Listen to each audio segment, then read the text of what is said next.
Welcome to অ্যাডমিস্ট্রি channel. আমি তোমাদের রসায়নের দুলাল স্যার। আর আজকে আমাদের ক্লাস হবে যেটা ফ্যারাডের লস এবং তার প্রবলেমের উপরে। তবে আমার খুব ইচ্ছে ছিল আগের দিন এই এই টাইপের একটি কোশ্চেন সলভ করে দেওয়া, কিন্তু লাস্ট ক্লাসের শেষ পর্যায়ে আমি অবশ্যই উল্লেখ করেছি যে মোবাইলের চার্জ প্রায় শেষ মতাই ছিল বলে আমি রিস্ক নিয়ে এই কোশ্চেনটা করালাম না, মাঝ রাস্তায় কেটে যেতে পারে। কারণ এই টাইপের কোশ্চেনটা করলে তোমরা বুঝতে পারবে যে এটা ছাড়াও যদি কোনো কোশ্চেন পড়ে সলভ করার টেকনিকটা শিখে যাবে।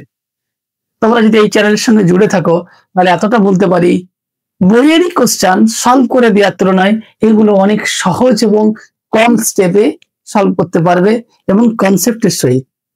অনেক কোশ্চেন আছে যেটা তোমার হয়তো অনেক লেন্থি সলভ করে দেওয়া আছে। কোশ্চেন তো আর আমি নিজে ক্রিয়েট করি না, কোশ্চেন কোথাও না কোথাও বই থেকেই নিই, কিন্তু তার যে শর্ট প্রসেস, সহজ টেকনিক, সেটা যদি জানতে চাও অবশ্যই চ্যানেলের সঙ্গে জুড়ে থাকো। নিয়মিত ক্লাস হয়তো আমি দিতে পারছি না, কারণ আমি বিভিন্ন অফলাইন কোচিং সেন্টারের সঙ্গে ভীষণভাবে যুক্ত ছিলাম, এখনো আছি। তবে পরবর্তী সময়ে আমি কিন্তু অনেকটাই বেশি ইনভলভ থাকবো, যাতে নিয়মিত সিস্টেমেটিক ওয়েতে সিলেবাস কভার করতে পারি। তাই পরের ক্লাস থেকে আমার অর্থাৎ এই চ্যাপ্টার শেষ হলে আমি মেনলি ফোকাস থাকবে চ্যাপ্টারের most important question exam related, আমার নিজস্ব সাজেশন, প্রশ্নবিত্রা, টেস্ট পেপার, তার সমস্ত কোশ্চেন সলভ করে দেব এবং উইথ এক্সপ্লেনেশন রিজন সমেত। কারো যদি থিওরিতে প্রবলেম থাকে অবশ্যই আমি থিওরি বুঝিয়ে সেই প্রবলেমটা সলভ করব। যদি অ্যাটলিস্ট ক্লাসগুলোকে ফলো করো, কোশ্চেনগুলোকে বুঝে পড়ার চেষ্টা করো, তাহলে তোমাদের নাম্বারের অ্যাকুরেসি অনেকটাই 100% এর কাছাকাছি, অর্থাৎ ফুল মার্কস পাওয়ার চান্স থাকবেই। কারণ সেইভাবেই আমি কোশ্চেনগুলো সব সেট করব। তোমরা ক্লাসের সাথে জুড়ে থাকো, ভালো লাগলে ক্লাসটাকে লাইক দেবে, আর কেমন লাগছে সেটা কমেন্টে জানাবে। সাবস্ক্রাইব করার থাকলে সাবস্ক্রাইব করবে, বন্ধুদেরকেও শেয়ার করবে। চলো আজকে আমাদের এই কোশ্চেনটা একটা যেটা ইচ্ছে ছিল, খুব আমার নিজস্ব ইচ্ছে বলতে পারি, এই কোশ্চেনটা বা এই টাইপের একটা কোশ্চেন করানো। কি বলা আছে একটু দেখে নিই। কি বলা আছে? 25 ডিগ্রি উষ্ণতায় এখানে একটা কথা ভালো করে আমরা দেখে নেব। কোশ্চেনটা করানোর পেছনে রিজনটাকে আমি পরে বলছি। একই পরিবাহিতা কোষে একটা দেওয়া আছে 0.01 মোলার KCl, আরেকটা দেওয়া আছে 0.01 মোলার HCl। এই পরিমাণটা চেঞ্জ হলেও সমস্যা কিছু নাই, কারণ আমি হাইলাইট করব এই একই কথাটাতে। এই কথাটাই আমার হাইলাইট থাকবে। দ্রবণের রোধ যথাক্রমে, দুটো দ্রবণ আলাদা আলাদা আছে, দুজনের রোধ বলে দিয়েছি। দিয়ে কি বলা আছে? KCl যে দ্রবণটা আছে তার আপেক্ষিক পরিবাহিতা এত। KCl দ্রবণের আপেক্ষিক পরিবাহিতা বলে দেওয়া আছে। জানতে কি চেয়েছে? তাহলে ওই উষ্ণতায় অর্থাৎ 25 ডিগ্রি কোথায় আছে? কোথায় আছে? 25 ডিগ্রি উষ্ণতায় যেটা আছে, তাহলে HCl দ্রবণের মোলার পরিবাহিতা কত? আমি যে কোনো ম্যাথ সলভ করার জন্য নিজেকে 3টি প্রশ্ন করতে বলেছিলাম। কি দেওয়া আছে? চলো কি দেওয়া আছে সেটা লিখছি না, কি দেওয়া আছে? স্যার 2 প্রকার কোষ দেওয়া আছে। চলো আমি ছোট্ট করে এখানে একটা রাফ ক্যালকুলেশন করি, যাতে তোমরা বুঝতে পারবে কোশ্চেনে কি করতে হবে, তার জন্য কি কি ভ্যালু দেওয়া আছে। আমি একদিকটা লিখছি KCl আর ওই দিকটা লিখছি HCl। বোঝানোর জন্য, অঙ্ক করলে তাড়াতাড়ি হয়ে যাবে, কিন্তু কনসেপ্টটা ক্লিয়ার করতে চাই আমি। এর মোলারিটি কত বলা আছে? Sir 0.01 molar. স্যার এটা সেম 0.01 মোলার। ক্লিয়ার? তারপরে কি আছে? এর রোধ বলে দিয়ে আছে। এর রোধ কত বলা আছে? R সমান 150। এর রোধ কত বলা আছে? R সমান 150। এর কত বলা আছে? 51.40 ওহম। ক্লিয়ার? এবার বলা আছে KCl দ্রবণের আপেক্ষিক পরিবাহিতা। স্যার আপেক্ষিক পরিবাহিতাকে আমরা কে ধরি, তাহলে কে যদি ধরি 1.41 into 10 to the power minus 3, 1.41 into 10 to the power minus 3, এর আর কোনরূপ ডাটা দেওয়া নাই। KCl এর কোনো অ্যান্সার জানতে চাইনি, জানতে চেয়েছে মোলার পরিবাহিতা কার? HCl এর। চলো মোলার পরিবাহিতার জন্য আমরা লিখে নিই যে মোলার পরিবাহিতা lambda m equals to 1000 K/m। Clear? এবার এই ফর্মুলা থেকে আমাদের একটা আইডিয়া আসা উচিত যে স্যার এম তো স্যার দেওয়া আছে, কে দেওয়া নাই, কে যদি আমরা নির্ণয় করতে পারি তাহলে আমাদের অ্যান্সার হয়ে যাবে। এবার কে নির্ণয় করতে গেলে কে কে কিভাবে বার করব, যে কে সমান এল ইন্টু এল বাই এ, কে সমান এল ইন্টু এল বাই এ। যারা জানো না কে সমান আমরা কি লিখবো, কে সমান পরিবাহিতা ইন্টু কোষ ধ্রুবক বলা হয়, পরিবাহিতা ইন্টু কোষ ধ্রুবক। এইটার নাম কি লিখেছিলাম, কোষ ধ্রুবক। এইটার নাম ছিল কোষ ধ্রুবক, এইটার নাম ছিল পরিবাহিতা। এবার কারণ প্রশ্ন হতে পারে স্যার এল এর তো মান দেওয়া নেই, কোষ ধ্রুবকের মান দেওয়া নাই, মনে হতে পারে। তাহলে এক কাজ করি, এল এর যেহেতু মান দেওয়া নাই, এল এর মান সমান 1/r, অর্থাৎ পরিবাহিতা হচ্ছে 1/r, কে সমান। ঠিক আছে স্যার, এখানে আর স্যার দেওয়া আছে, এখানে আর দেওয়া আছে, বাট এল বাই এ তো দেওয়া নাই। কি বললাম বোঝা গেল, এল বাই এ তো দেওয়া নাই। এক কাজ করা যাক, যেহেতু এটা কোষ ধ্রুবক, এবার আমার রেজাল্টে আসছি, যেহেতু এটা কোষ ধ্রুবক, কোষটা যেহেতু একই আছে, তাই একটা কোষেরই, অর্থাৎ এটা আমার একটা তড়িৎ বিশ্লেষণ পাত্র, এই কোষের এল বাই এ যা হবে, আমি এই তড়িৎ বিশ্লেষণ পাত্রে কেসিএল নেওয়ার জন্য যা এল বাই এ থাকবে, এই সিএল নিলে সেম এল বাই এ থাকবে। এই তড়িৎ বিশ্লেষণ পাত্রে কেসিএল নিলে এল বাই এর মান যা থাকবে, এইচসিএল নিলে এল বাই এর মান তাই থাকবে, H2SO4 নিলে সেম। অর্থাৎ একটা তড়িৎ বিশ্লেষণ পাত্রে ভিন্ন ভিন্ন ভিন্ন তড়িৎ বিশ্লেষক পদার্থ নিয়ে আমরা যতই কোনো কিছু করি কিনা, তাদের এল বাই এ যেটার নাম কোষ ধ্রুবক সেম থাকবে। তাহলে আমাকে একটু চেষ্টা করে দেখি এদিক থেকে কোনোভাবে এল বাই এর মান নির্ণয় করা যায় কিনা। এবং এদিকে যদি চিন্তা করি, দেখো কে সমান 1/r L by A, 1/r, sir আর এর মান আমাদের দেওয়া আছে, এও জানা নেই এও জানা নেই, একটা সমীকরণে দুজনের মান একসাথে আমরা নির্ণয় করতে পারবো না। ক্লিয়ার? তাহলে এদিক থেকে দেখি, এদিক থেকে আমরা বলছি যে এই সমীকরণটাকে এখানে নিয়ে আসছি, স্যার কে এর মান তো স্যার দেওয়া আছে স্যার 1.41 ইন্টু 10⁻³ আমি কেসিএল এর নির্ণয় করার চেষ্টা করছি। স্যার আর এর মান দেওয়া আছে 150, এল বাই এর মান স্যার এটা তো নির্ণয় করব, এটা আলাদা রাখছি। তাহলে এখানে আমি 150 দিয়ে গুণ করলে 1.41 into 10⁻³ into 150 equals to L by A. বলো এল বাই এর মান নির্ণয় করতে পারলাম? হ্যাঁ স্যার, সেটা তো কেসিএল এর নির্ণয় করেছি, আমাদের এইচসিএল এর তো দরকার। পাত্রটা যেহেতু একই ছিল, ওই পাত্রে তুমি যাকে নিয়ে পরীক্ষা করো না কেন এল বাই এ একই থাকবে। এবার দেখো আমাদের কে এর মান নির্ণয় করার জন্য এই এল বাই এ কে আমরা বসিয়ে দেব। কিভাবে বসাবো? অতএব কে সমান 1/r 51.40 ইন্টু এল বাই এ যা আছে দেখে দেখে টুকে দেয় 1.41 10⁻³ ইন্টু 150, এটা হলো কে। স্যার কে এর মান তো স্যার এবার পেয়ে গেছি, যদি কে এর মান পেয়ে যাও তাহলে এই জায়গাতে বসিয়ে দাও। দেখো অতএব ল্যামডা সমান 1000 ইন্টু কে এর জায়গায় দেখে দেখে বসাচ্ছি 1.41 10⁻³ 150 ডিভাইডেড বাই কত ছিল 51.40 নিচে, আর এর নিজস্ব এম এর ভ্যালু হচ্ছে 0.01। বলো এবার যদি ক্যালকুলেশনটা একটু ধৈর্য সহকারে কাটাকুটি করো তাহলে একদম ক্লিয়ার।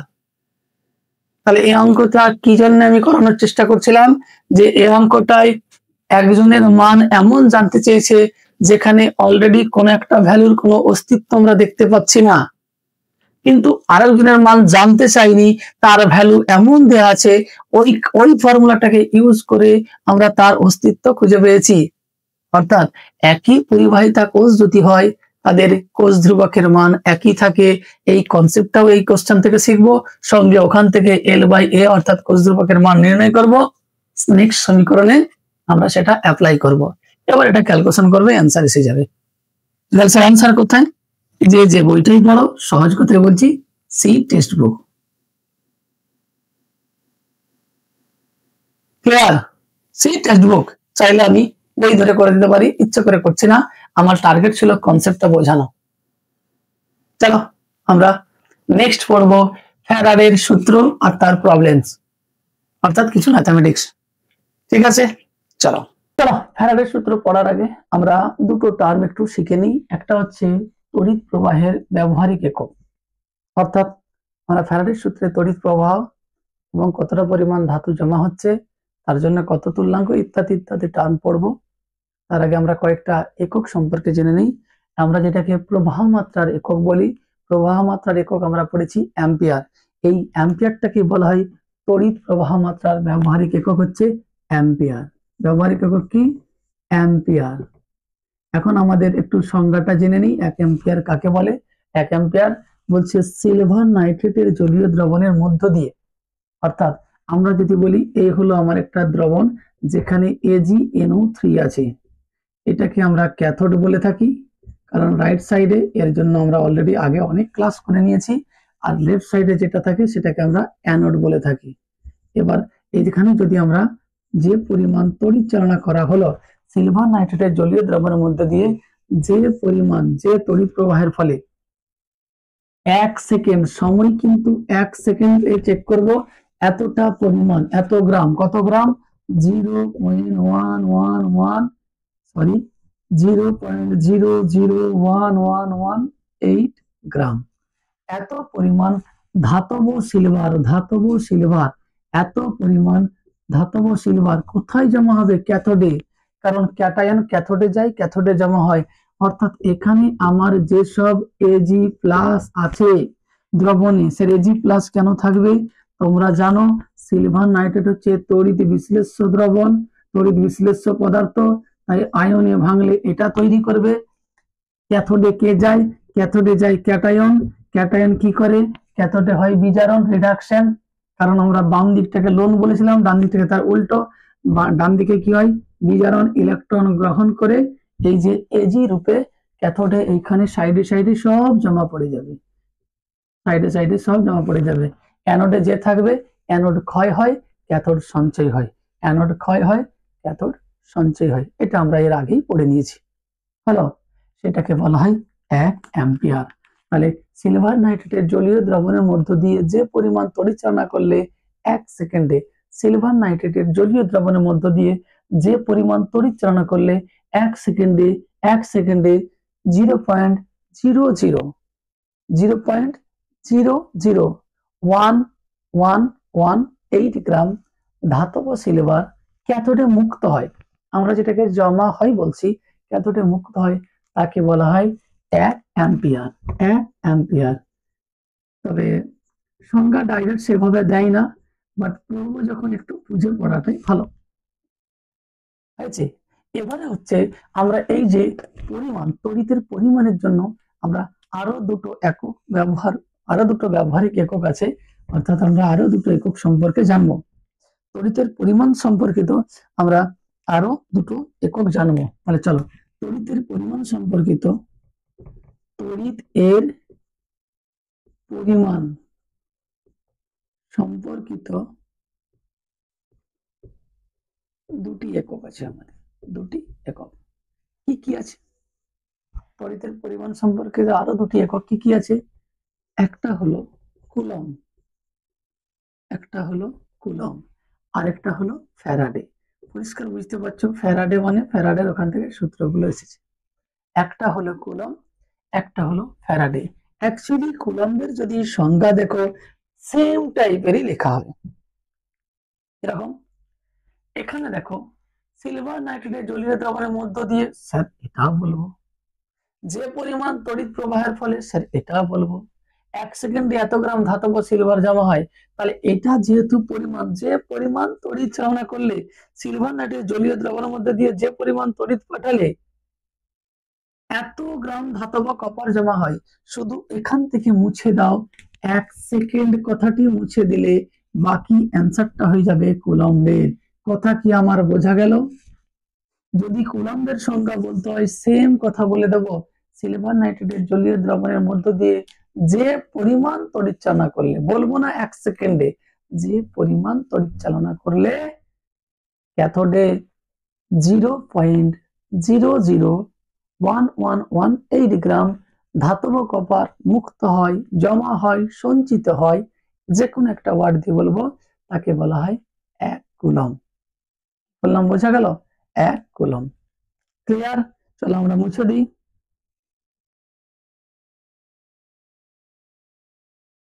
হয়েছে? ফ্যারাডের সংখ্যাটা একটু আলাদা। এখানে বলবো কি, যে পরিমাণ তড়িৎ চালনা করা হলো, কখনো সিলভার নাইট্রেট বলতে হবে এমন কোনো মানে নেই। যে কোনো তড়িৎ বিশ্লেষণে আমরা এই কথাটা বলতে পারি, যে পরিমাণ তড়িৎ চালনা করলে, এখানেও তো স্যার যে পরিমাণ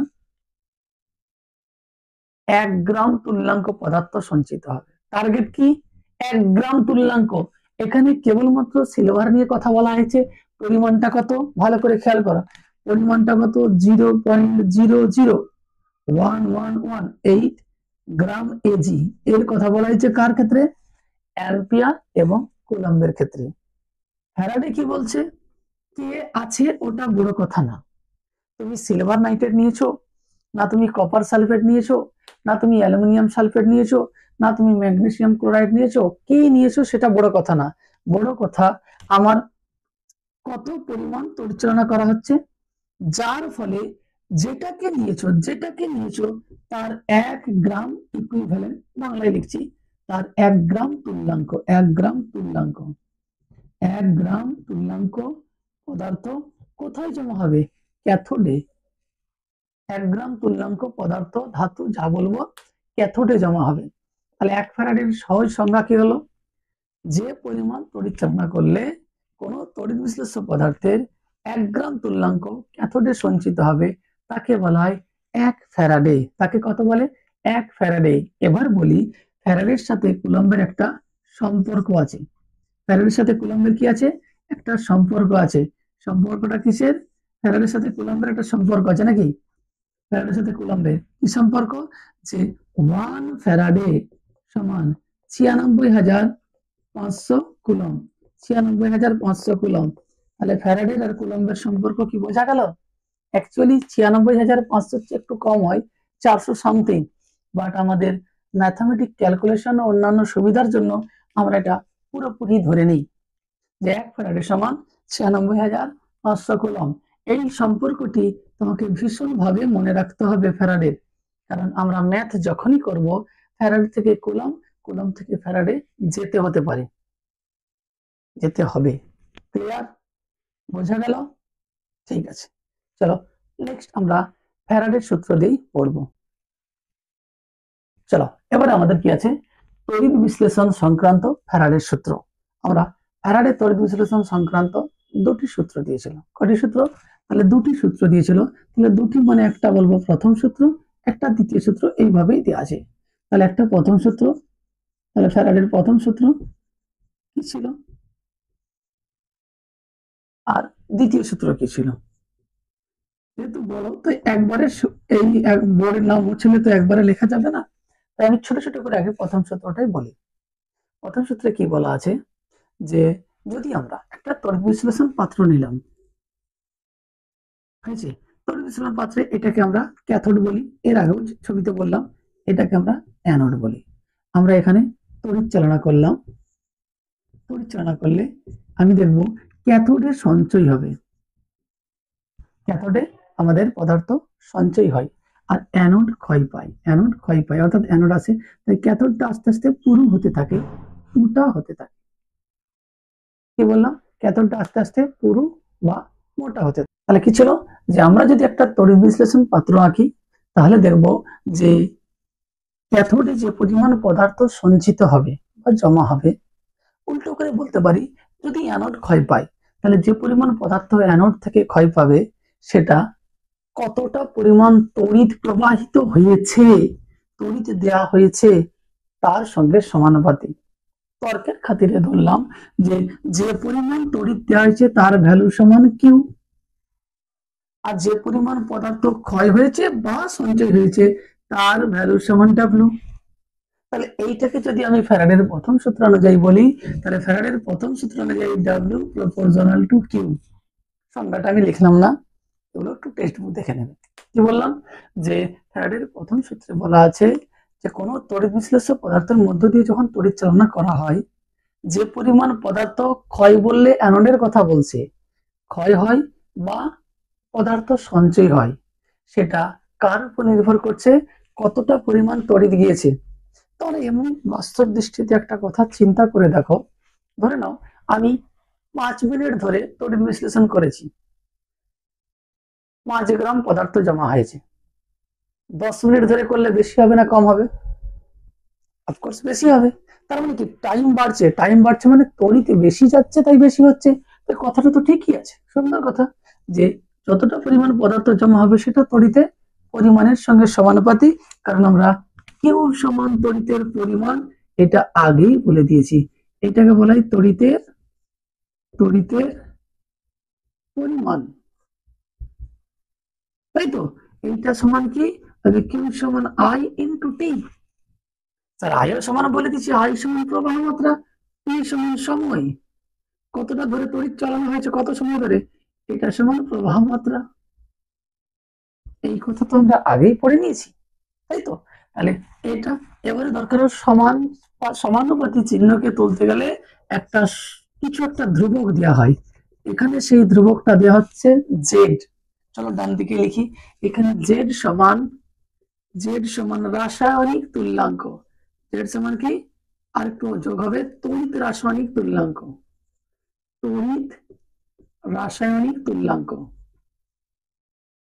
তাহলে এখানে একটা যে ধ্রুবকটা আমরা নিলাম, যার নাম জেড বলছি, সেটা হচ্ছে আমাদের তড়িৎ রাসায়নিক তুল্যাঙ্ক। ক্লিয়ার? এবার বলো কিউ এর মানটা যদি এখানে আমরা বসিয়ে দিই, কিউটাকে আবার ছোট্ট করে লিখছি, এই একটা পরিবাহী তার, এর মধ্যে দিয়ে আই প্রবাহ মাত্রা, টি সময় ধরে চললে বলবো কিউ সমান আই ইন্টু টি। তড়িতের পরিমাণ প্রবাহ মাত্রা গুণিত সময়, আমরা এই পোর্শনটা আগেই কভার করে এসেছি। তাহলে ওখানে ভ্যালুটা বসালে ডাব্লিউ সমান জেড তো আছেই, আই ইন্টু টি। আমরা এটা একটা ফর্মুলা চিন্তা করতে পারি, আমরা এটা একটা ফর্মুলা চিন্তা করতে পারি, যেমন কোশ্চেন তেমন ফর্মুলা বসাবো। ক্লিয়ার? যেমন কোশ্চেন তেমন ফর্মুলা আমরা বসাবো। চলো ছোট্ট করে এখানে ফর্মুলাটা আমরা একটু উল্লেখ করে রাখি যাতে পরে আমরা বলতে পারি। তা তাহলে ফ্যারাডের প্রথম সূত্র থেকে যে ফর্মুলাটা পেলাম, 1 হলো জেড কিউ, 2 হলো জেড আই টি। ক্লিয়ার? চলো আমরা ফ্যারাডের সেকেন্ড সূত্র কি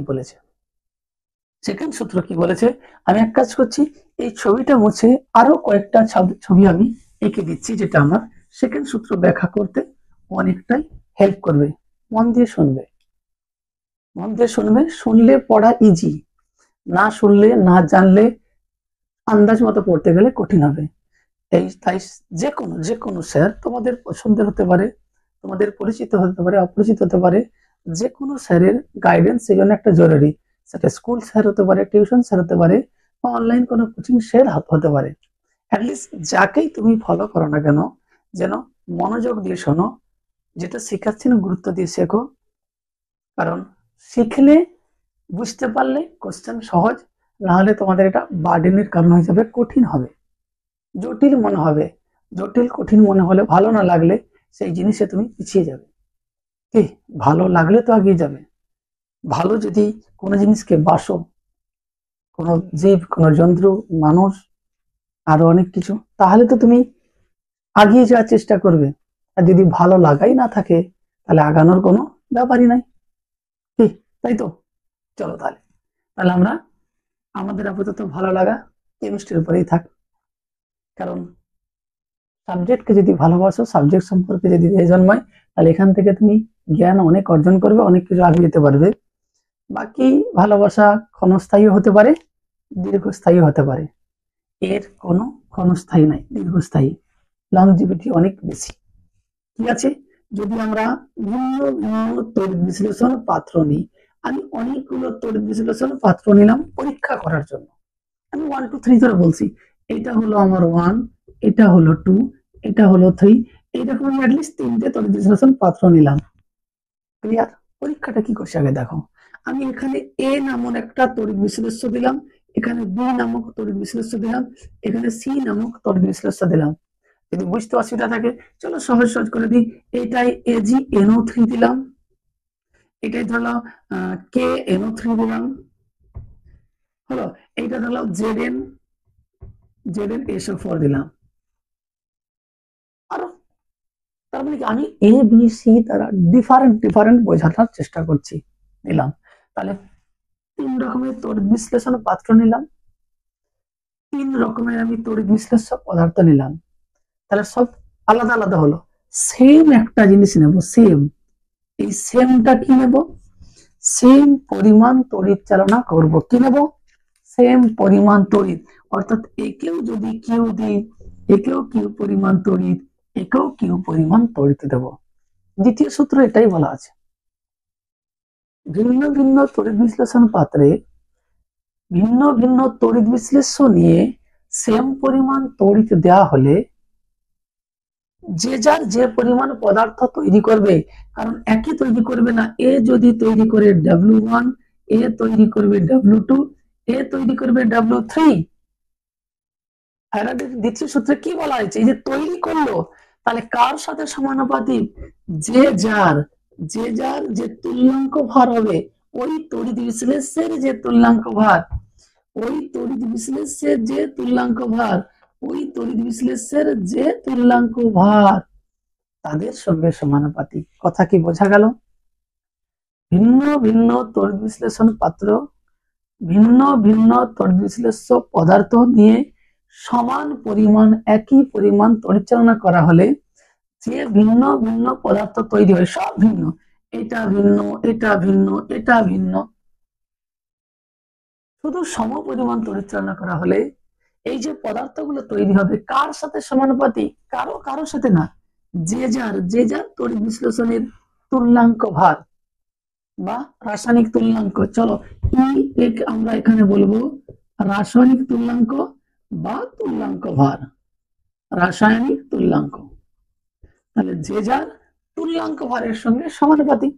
এখন বলো, আমরা যদি বলি W1 সমান E1, W2 সমান E2, তার মানে এখান থেকে মোরাল কি পাচ্ছি? W proportional two E। যদি কারো বুঝতে অসুবিধা হয় তাহলে একটু দুটো লাইন লিখে নিই না, যে W1 যদি E1 হয় তাহলে W1 বাই W2 সমান E1 বাই E2। তাহলে আমরা যদি V1 বাই V1 P1 সমান V2 বাই P2 হয়, কি ভ্যারিয়েন্স এইভাবে তো লিখিত নাকি? V1 T1 V2 T2। সেই রকম এইটা থেকে আমরা এইটা সহজেই লিখতে পারি। তাহলে দ্বিতীয় সূত্র থেকে মেনলি যেটা পেলাম, W সমানুপাতি E। W সমান সঞ্চিত পদার্থের ভর। কোথায় সঞ্চিত হবে? ক্যাথোডে। সঞ্চিত মানে ক্যাথোডে। সঞ্চিত পদার্থের ভর যে তড়িৎ বিশ্লেষ্য ছিল তার তুল্যাঙ্ক ভার বা রাসায়নিক তুল্যাঙ্কের সঙ্গে সমান হবে। রাসায়নিক তুল্যাঙ্কের সঙ্গে সমান নয়, সমানুপাতি হবে। ক্লিয়ার? তাহলে ফ্যারাডের প্রথম সূত্র আমি পেলাম, দ্বিতীয় সূত্র পেলাম। এক কাজ করি, প্রথম আর তৃতীয়র মধ্যে একটু কম্বিনেশন করার চেষ্টা করি। তার জন্য মার্ক করছি আমি, এটা নেব আর এটা নেব। স্যার কেন এটা নেবেন? খেয়াল করে দেখো, প্রথম সূত্র ধরে ফার্স্ট আর সেকেন্ড লয়ের একটা কম্বিনেশন করার চেষ্টা করছি। কম্বিনেশন মানে সংযোজন করে কি করা যায় সেটা দেখছি। কি তোমরা নিশ্চয়ই দেখতে পাচ্ছ, ফার্স্ট লয়ে বলা আছে W proportional two Q, second লয়ে বলা আছে W প্রপোর্শনাল টু E। দুজনকে একত্রিত করে আমরা লিখতে পারি W proportional two E and Q। Clear? এবার বলি, এখানেও তো একটা সমানুপাতি এসে গেছে। এই সমানুপাতিকে তোলার জন্য আমরা লিখবো W proportional to EQ by F।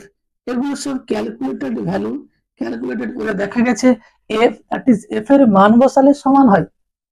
এবার বলো, E সমান রাসায়নিক তুল্যাঙ্ক, Q সমান তড়িতের পরিমাণ, জেড তো আগেই চলে গেছে, জেড সমান তড়িৎ রাসায়নিক তুল্যাঙ্ক, আর এফ সমান, স্যার এফ সমান, এফটাই তো পড়ানোর আজকে টার্গেট, এফ সমান ফ্যারাডে, এফ সমান ফ্যারাডে।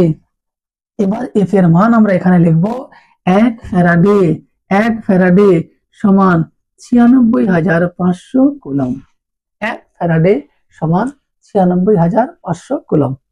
ক্লিয়ার? তাহলে এটা পেলাম। বলো, এইটা একটা বেশ মজাদার ফর্মুলা আসলো না? W সমান E কিউ বাই F আসলো কিনা? এবার একটু খেয়াল করি যে আমি যদি এই দুটো ফর্মুলাকে কম্বিনেশন বা সমান করার চেষ্টা করি, কেন সমান করব? খেয়াল করে দেখো, এইটার সমান এটা, চলো এটা না, একটু উপরটাই চলে যাই, আইটিকে ছেড়ে দিই। আমরা এক কাজ করি, আমরা একের সঙ্গে 3, 1 2 and 3, একের সঙ্গে 3কে একটু সমান করলে কি দাঁড়াচ্ছে একটু দেখি তো, কি দাঁড়াচ্ছে?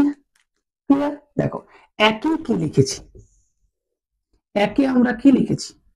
একে লিখেছি W সমান জেড কিউ, এটা ছিল একে। তিনে কি লিখেছি? W সমান ই কিউ বাই এফ, এটা ছিল তিনে।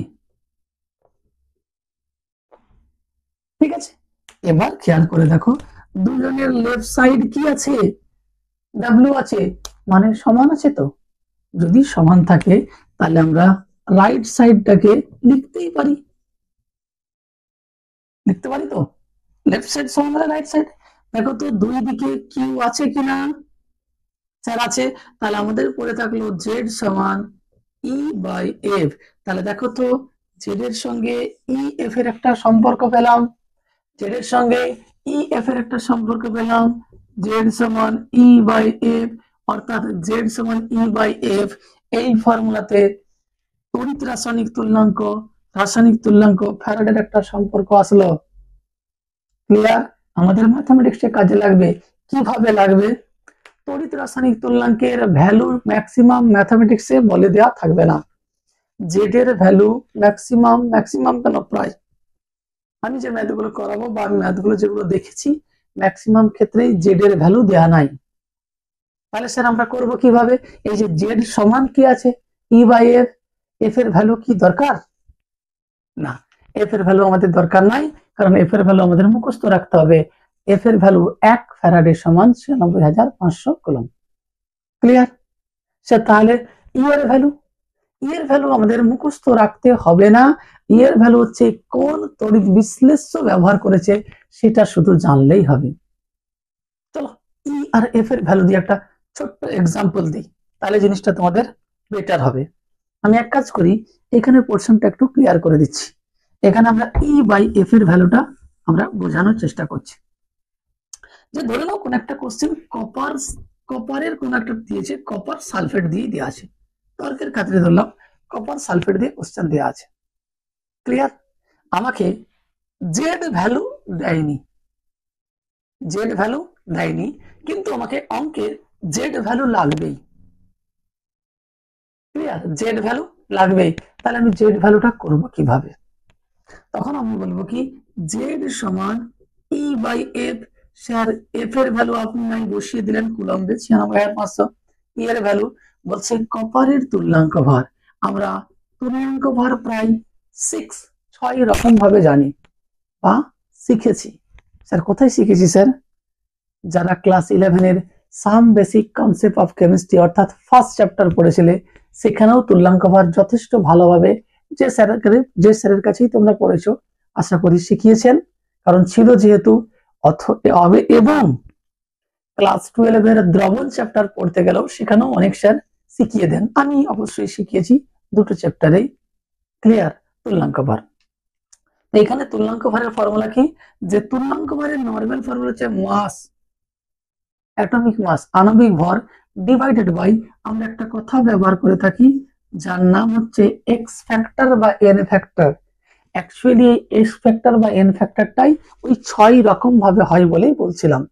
অ্যাসিডের ক্ষেত্রে এক্স ফ্যাক্টর মিনিং আলাদা, ক্ষারের ক্ষেত্রে আলাদা, লবণের ক্ষেত্রে আলাদা, মূলকের ক্ষেত্রে আলাদা, এবং কোন নর্মাল রিঅ্যাকশনের ক্ষেত্রে আলাদা, রেডক্স রিঅ্যাকশনের ক্ষেত্রে আলাদা। তোমাদের যদি মনে হয় কোনোদিন যে স্যার আমাদের তুল্যাঙ্ক ভার বা এইসব এখন না, এখন যেহেতু এক্সামে নাই, এক্সামের পরে কারো মনে হলে বলবে স্যার আমাদের মূলের ধারণা, তুল্যাঙ্ক ভার এগুলো একটু বলে দেবেন আফটার এক্সাম এর পরে যদি বলো অবশ্যই ক্লাস দিয়ে আমি শিখিয়ে দেব। চলো তাহলে মাস অফ কপার, কারণ ক্যাথোডে কে জমা হবে? ক্যাটায়ন। ক্যাটায়ন, তাই কপারের ভর ব্র্যাকেটে দেয়া থাকবে। তাছাড়াও আমরা 2-5টা অঙ্ক প্র্যাকটিস করলে আমাদের অলরেডি মুখস্থ হয়ে যায় যে 63.5 গ্রাম। এখানে খেয়াল করো কপারের যোজ্যতা হচ্ছে +2। কপারের যোজ্যতা কত? +2। আমরা যখন কোন লবণের কথা বলি, লবণের ক্ষেত্রে তুল্যাঙ্ক ভারে এক্স ফ্যাক্টরকে ধরা হয় টোটাল ক্যাটায়নিক চার্জ অথবা টোটাল অ্যানায়নিক চার্জ, অথবা ক্যাটায়ন ইনটু তার চার্জ বা অ্যানায়ন ইনটু তার চার্জ। 4 ভাবে বলতে পারি, ঘেটে যাবে যারা জানো না। সহজ কথায় মনে করো ক্যাটায়নের ভর যেটা ছিল ডিভাইডেড বাই তার মাথায় কতটা চার্জ আছে। স্যার 2 আছে, এইটা হয়ে গেল আমাদের ই ভ্যালু। এবার বলো জেড এর জায়গায় ই বাই এফ বসালে এটা পেয়ে যাব ই ভ্যালু আর বাই 96,500। জেড ছাড়াই আমরা কিন্তু জেড এর যে কোনো ভ্যালু দেওয়া থাকলে মানে জেড এর ভ্যালু লাগলে আমরা এটা বসিয়ে অ্যান্সার করতে পারবো। তাই যেখানে জেড এর মান বসবে সেখানে আমাদের তড়িৎ বিশ্লেষ্য দেখে তার ই এবং ফ্যারাডের 96,500 বসিয়ে করে নিতে পারবো। ক্লিয়ার? আমরা ম্যাথ করব, সেখানে আরো ডিটেলস আমি বলবো। এখানে একটা সূত্র শুধু আমি এক্সটেন্ড করে দিচ্ছি, যে 3 নম্বর যে সূত্রটা ছিল এই 3 নম্বর সূত্রে আমি আর একটু বাড়িয়ে লিখতে পারি যে ই কিউ এর ভ্যালু দেখো তো, কিউ সমান কি আছে? I t, E I t divided by F. Just বাড়িয়ে লিখে দিলাম। আমাদের এই ফর্মুলাগুলোর প্রত্যেকটা ফ্যারাডের সমস্ত অঙ্ক করতে ভীষণভাবে হেল্প করবে। তাই ভালোভাবে আমরা মনে রাখবো। কিভাবে? ফার্স্ট ফর্মুলা W সমান জেড কিউ। সেকেন্ড আমরা শিখেছি যে কিউ সমান আইটি, তাই কিউ এর জায়গায় সেকেন্ড কি শিখেছি যে কিউ যদি আইটি হয় তাহলে কিউ এর ভ্যালু আইটি বসালে W সমান Z I t. Clear? Third formula আমরা সেকেন্ড ল থেকে পেয়েছি W proportional to E, W সমানুপাতি ই। ওখান থেকে আমরা first law second law combination করে পাবো W সমান E Q by F, E Q by F, E Q by F. Q এর ভ্যালু আইটি বসালে ই আইটি বাই এফ। এরপর ফ্যারাডের প্রথম সূত্র এবং কম্বিনেশন সূত্র, এটা হচ্ছে কম্বিনেশন সংযোজন। ফ্যারাডের প্রথম সূত্র আর কম্বিনেশন সূত্র তুলনা করলে আমরা জেড এর ভ্যালু পেয়ে যাবো ই বাই এফ। প্রত্যেকটা নাম জানবো। স্যার ই মানে রাসায়নিক তুল্যাঙ্ক, আমরা যেটাকে তুল্যাঙ্ক ভার বলি। জেড মানে তড়িৎ রাসায়নিক তুল্যাঙ্ক, এফ হচ্ছে ফ্যারাডে, আই হচ্ছে প্রবাহ মাত্রা, আর টি হচ্ছে সময়। সময়ের সিজিএস এসআই অলওয়েজ সেকেন্ড এককে নেব। আর কি আছে? আর ডাব্লিউ সমান সঞ্চিত পদার্থের ভর। কোথাও যদি অ্যানোডের ক্ষয়ের কথা বলে তাহলে যতটা পরিমাণ পদার্থের ক্ষয় হয়েছে সেটা হলেও ডাব্লিউ বলতে পারি। আর কি হচ্ছে? কতটা পরিমাণ তড়িৎ প্রবাহিত হয়েছে। ক্লিয়ার? এতটা বোঝা গেল? আপাতত ফ্যারাডের মেইন দুটো সূত্র আমরা কভার করলাম। অনেক ম্যাথ আছে, চলো এটা মুছে আমরা নেক্সট কি পড়বো। এখান থেকে কিন্তু লিখতে পারো ই সমান এফ জেড, বাইকের নাম আছে না, ই সমান এফ জেড। অর্থাৎ আমরা বলতে পারি রাসায়নিক তুল্যাঙ্ক সমান তড়িৎ রাসায়নিক তুল্যাঙ্ক ইনটু ফ্যারাডে। এটাও কোশ্চেন আছে একটা 1 নম্বরের পরীক্ষায় পড়েছিল প্রি ওয়াইকিউ, যে কোন ক্ষেত্রে জেড আর ই সমান হবে। কোন ক্ষেত্রে এফ জেড, তাই তো, জেড আর ই নাই, ঠিক ছিল কোশ্চেন। কোন ক্ষেত্রে জেড এর ভ্যালু 1 হবে, কোন ক্ষেত্রে জেড এর ভ্যালু 1 হবে, এরকম কিছু একটা কোশ্চেন ছিল। চলো কোশ্চেন যখন করাবো আমি করে দেবো।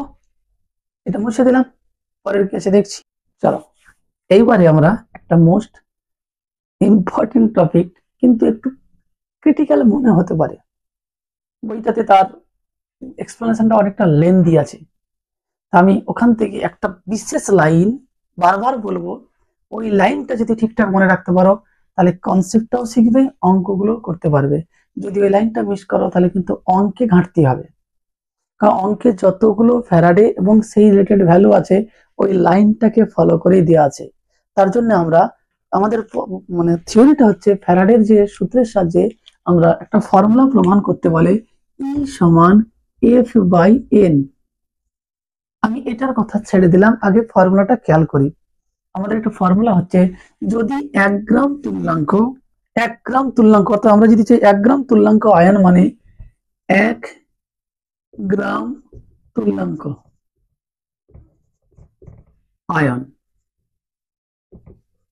1 গ্রাম তুল্যাঙ্ক আয়ন মানে কি, আয়ন মানে কি এটা আমি প্রথমে বুঝবো।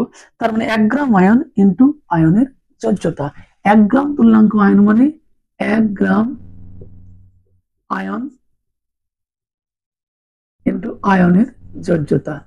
বুঝতে অসুবিধা হবে তাই আমি ক্লিয়ার করে দিচ্ছি একটা ছোট্ট এক্সাম্পল দিয়ে।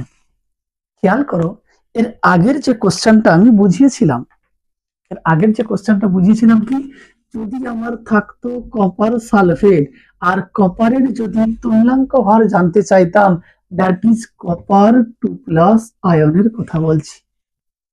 1 গ্রাম তুল্যাঙ্ক, চলো কপারের কথাই বলছি, এইটাকে নিলাম 1 গ্রাম তুল্যাঙ্ক, এইটাকে নিলাম 1 গ্রাম তুল্যাঙ্ক, ঠিক আছে কোনো সমস্যা নেই। 1 গ্রাম তুল্যাঙ্ক কপার আয়ন, চলো কপার আয়নও লিখেছি সমান 1 গ্রাম আয়ন, জাস্ট কপারের 1 গ্রাম আয়ন, তাহলে 1 গ্রাম Cu2+ আয়ন ইনটু আয়নের ডিভাইডেড বাই আয়নের যোজ্যতা 2, আয়নের যোজ্যতা 2, ক্লিয়ার।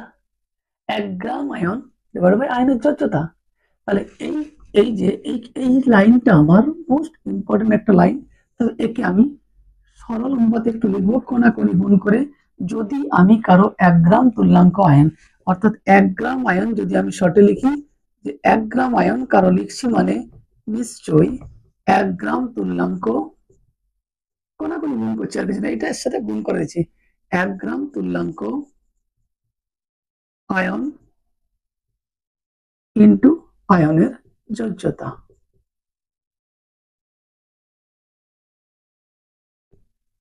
এবার একটু বোঝার চেষ্টা করি, অ্যাকচুয়ালি আমি কি বোঝাতে চাইছি একটু বোঝার চেষ্টা করি। কি বোঝাতে চাইছি, ধরে নাও আমি কোন একটা যে কোন একটা আয়ন ধরছি, 1 গ্রাম তুল্যাঙ্ক 1 গ্রাম আয়ন যে কেউ এ এর 1 গ্রাম আয়ন সমান এর 1 গ্রাম তুল্যাঙ্ক আয়ন ইন্টু আয়নের যোজ্যতা। তার মানে যে যেটা নিচ্ছি তার যোজ্যতা যদি জানতাম সংখ্যা বসিয়ে দিতে পারতাম। এখন এই যে ওয়ার্ড আছে 1 গ্রাম তুল্যাঙ্ক আয়ন, এই ওয়ার্ডটাকে আমরা একটা বিশেষ টার্ম দেব যে 1 গ্রাম তুল্যাঙ্ক আয়ন একটা বিশেষ পরিমাণ তড়িৎ পরিবহন করে। 1 গ্রাম তুল্যাঙ্ক আয়ন একটা বিশেষ পরিমাণ তড়িৎ পরিবহন করে, তার নাম 1 ফ্যারাডে। কথা বোঝা গেল? আমি এই জন্য বললাম একটা ল্যাঙ্গুয়েজ আছে, ওটা আমাদের ম্যাথমেটিক্সে ভীষণ কাজের, যে 1 গ্রাম তুল্যাঙ্ক পরিমাণ যে কোনো আয়ন 1 ফ্যারাডে তড়িৎ পরিবহন করবে। এবার আয়নের যোজ্যতাটা কত আছে সেটাও দেখার বিষয় আছে। যদি যোজ্যতা 1 হয় তাহলে আমি ধরলাম 1 যোজ্যতা সম্পন্ন 1 যোজ্যতা সম্পন্ন 1 গ্রাম আয়ন, তাহলে বলবো ফ্যারাডেটাকে সেকেন্ড লিখছি, আয়নটাকে যোজ্যতাকে 1 লিখছি, 1 ইন্টু ফ্যারাডে। স্যার 2 যোজ্যতা সম্পন্ন যদি 1 গ্রাম আয়ন নেওয়া হয় তাহলে বলবো 2 ফ্যারাডে। কারণ তার মানে অ্যাকচুয়ালি কপারের ক্ষেত্রে যে পরিমাণ তড়িৎ লাগবে সেটা 2 ফ্যারাডে, হিসাব করে দেখে নাও। কেন? কারণ যোজ্যতা 2 আছে, ওর যদি আমি 1 গ্রাম তুল্যাঙ্ক আয়ন নিই, যোজ্যতা 2 আছে, 1 গ্রাম তুল্যাঙ্ক আয়ন নিই, তাহলে কিন্তু ও 2 ফ্যারাডে তড়িৎ পরিবহন করবে। কথা বোঝা গেল? চলো, যদি আমি 3 বলতাম অর্থাৎ অ্যালুমিনিয়ামের দেখবে যোজ্যতা 3 হয়, তখন লিখবো 3 ফ্যারাডে। আমার প্রমাণে সব লাগবে না, বোঝানোর জন্য। চলো, আমি কারো যোজ্যতা জানি না, তাহলে ধরে নিলাম তার যোজ্যতা n, তাহলে ফর্মুলা পেয়ে গেলাম n ফ্যারাডে। কথা বোঝা গেল? তাহলে এই লাইনটা আমার খেয়াল রাখতে হবে, যোজ্যতা এন এর জায়গায় এক যোজ্যতা হলে এক বসাবো, 2 হলে 2 বসাবো, 3 হলে 3 বসাবো। এন যোজ্যতা সম্পন্ন যে কোনো পদার্থের 1 গ্রাম আয়ন মানে এন এ পরিমাণ তড়িৎ পরিবহন করবে। হয়েছে sir? 1 gram ion, 1 gram ion, 1 gram ion মানে কি? চলো আমরা যদি বলি, শুধু বলি যে আয়তন, আয়তন মানে যা আয়তন থাকে ভি এম এল লিটার ইত্যাদি। যদি আমরা বলি মোলার আয়তন তখন কিন্তু 22.4 বলে দিই। তাহলে মোলার মানে 1 মোলের কথা বলা হয়েছে। সেরকম শুধু যদি বলি ভর বা ভার, নরমাল যে ভরের কথা বলা হয়, যখনই বলি গ্রাম ভর, গ্রাম ভর, তখন কিন্তু তার মোলের কথা বলা হয়েছে, অ্যাটমিক ভরের কথা বলা হয়েছে। সেই রকম এখানে লেখো গ্রাম। শুধু যদি বলি আয়ন, নরমাল আয়ন, গ্রাম আয়ন মানে অ্যাকচুয়ালি মোল। গ্রাম আয়ন মানে কি? মোল। তাহলে 1 গ্রাম আয়ন মানে 1 মোল। চল এখান থেকে লিখে দিচ্ছি 1 গ্রাম আয়ন মানে 1 মোল আয়ন। কথা বোঝা গেল? সমান এতটি আয়ন। হলো? এবার খেয়াল করো, যদি আমি এই কোশ্চেনটায় 1 গ্রাম আয়ন কতটা পরিমাণ তড়িৎ পরিবহন করে? স্যার যোজ্যতা যদি 1 হয় তাহলে 1F, যোজ্যতা যদি N হয় তাহলে NF। তাহলে এখান থেকে বুঝলাম 1 গ্রাম আয়নের যোজ্যতা আমার যদি না জানা থাকে তাহলে যে পরিমাণ তড়িৎ পরিবহন করে তার নাম হচ্ছে NF। তাহলে 1 গ্রাম আয়ন N যোজ্যতা সম্পন্ন হলে তড়িৎটা কত লাগবে? তড়িৎ পরিবহন করে NF। আবার রিপিট করছি, এখানটা বললাম একটু ট্রিকি লাগবে কিন্তু বুঝতে হবে। তাহলে 1 গ্রাম আয়ন মানে 1 মোল। তাহলে এখান থেকে একটা কথা লিখলাম, 1 গ্রাম আয়ন মানে 1 মোল আয়ন মানে অ্যাভোগাড্রো টি আয়ন, যার কথা বলবে। তাহলে 1 গ্রাম আয়ন যার যোজ্যতা N আছে, তড়িৎ পরিবহন কত করে দেখালো এই লাইনটা। N যোজ্যতা সম্পন্ন 1 গ্রাম আয়ন মানে NF। এবার এই যে 1 গ্রামের জায়গায় আমি লিখে দিই অ্যাভোগাড্রো টি আয়ন N যোজ্যতা সম্পন্ন হলে তড়িৎ পরিবহন করে। স্যার সেম করবে, কারণ আমি তো জাস্ট এই 1 গ্রামটাকে চেঞ্জ করেছি, বাকি তো ক্রাইটেরিয়া সেম রেখেছি। তাহলে এখান থেকে লিখে দিই একটি আয়ন N যোজ্যতা সম্পন্ন হলে তড়িৎ পরিবহন কত করবে? স্যার NF বাই অ্যাভোগাড্রো সংখ্যা। তাহলে N যোজ্যতা সম্পন্ন কেউ যদি হয়, যে পরিমাণ তড়িৎ পরিবহন করবে তার ভ্যালু হলো NF বাই অ্যাভোগাড্রো সংখ্যা। এটা আমরা জেনে গেলাম। এবার বলো, যদি বলতাম স্যার Na প্লাস, এর ক্ষেত্রে একটি Na প্লাস কত তড়িৎ পরিবহন করবে? চলো 1F বাই অ্যাভোগাড্রো সংখ্যা। একটি Na প্লাস, একটি Na প্লাস এই পরিমাণ তড়িৎ পরিবহন করবে। ক্লিয়ার? স্যার যদি 1 মোল বলে দিতাম, 1 মোল Na প্লাস স্যার কত তড়িৎ পরিবহন করবে? চলো এখানটা লিখছি 1F ডিভাইডেড বাই অ্যাভোগাড্রো সংখ্যা। 1 মোল মানে অ্যাভোগাড্রো সংখ্যা, কাটাকুটি হলে 1 ফ্যারাডে। 1 মোল যে কোনো পদার্থ 1 ফ্যারাডে তড়িৎ পরিবহন করে। 1 মোল যে কোনো পদার্থ 1 ফ্যারাডে তড়িৎ পরিবহন করে। কথা বোঝা গেল? সেই 1 মোল যে কোনো পদার্থ 1 ফ্যারাডে তড়িৎ পরিবহন করবে যদি তার যোজ্যতা 1 হয়। এবার ধরলো এটা সোডিয়ামকে সরিয়ে দিয়ে যদি আমি কপার বসাতাম, যদি কপার 2+ বসাতাম, তাহলে যেটা 1 লিখে আসছিলাম ওইটার জায়গায় আমাকে 2 লিখতে হতো, তাই আসতো 2A। তাহলে 1 মোল যে কোনো পদার্থ যোজ্যতা 1 হলে 1 ফ্যারাডে, যোজ্যতা 2 হলে 2 ফ্যারাডে তড়িৎ পরিবহন করবে। কথা বোঝা গেল? চলো পুরোটা মুছে একদম 1 লাইনে আমি শর্টে একটু লেখার চেষ্টা করি। পুরোটা মুছে 1 লাইনে লিখছি, আর ক্লাস লেন্দি করব না, এটা মুছে দেবো। নেক্সট দিন প্রথম থেকে আমরা ম্যাথমেটিক্স করব। নেক্সট ক্লাসে এর প্রবলেমস, একদম ইম্পর্টেন্ট প্রবলেমস সিলেক্টিভ করে রাখবো। তোমরা অবশ্যই ক্লাসটা ভালোভাবে দেখবে, প্রবলেমগুলো দেখবে আমি বলে রাখছি ওই প্রবলেমগুলোর মধ্যে থেকে কমন পাবেই। ঠিক আছে, চলো যেটা বলছিলাম, তাহলে আমার এক লাইনে এই যোজ্যতা সম্পন্ন এই কথাটা লিখে দিই। এই যোজ্যতা সম্পন্ন 1 মোল, সরি 1 মোল নাই, চলো 1 গ্রাম আগে লিখি। 1 গ্রাম আয়ন, আয়নের দ্বারা প্রবাহিত তড়িৎ এর পরিমাণ সমান NF। একটু আগে যেটা প্রমাণ করেছিলাম তার একটা ছোট্ট লাইন লিখলাম। চলো নেক্সট, এই যোজ্যতা রেখে দিলাম। 1 গ্রাম আয়ন, 1 গ্রামের জায়গায় লিখছি, 1 গ্রামের জায়গায় কি লিখবো? 1 মোল। 1 মোল আয়নের দ্বারা প্রবাহিত তড়িতের পরিমাণ সমান NF। ক্লিয়ার? চলো এরপরে এন যোজ্যতা সম্পন্ন রাখলাম 1 মোলের জায়গায় এতটি সমান NF। ক্লিয়ার? এন যোজ্যতা হলে তাহলে একটি যোজ্যতা কিন্তু সেম রেখে দিয়েছি, একটি যদি হয় তাহলে কতটা হবে? NF/Na। আমি ফর্মুলা তৈরি করে দিলাম। একটি এন যোজ্যতা হবে, এন যোজ্যতা থাকবে, আর যে কোনো এন যোজ্যতা সম্পন্ন যে কোনো এন যোজ্যতা সম্পন্ন এটা রেখে দিলাম। একটি যদি আয়ন থাকে তাহলে যে পরিমাণ তড়িৎ পরিবহন করবে তার নাম NF বাই এটা।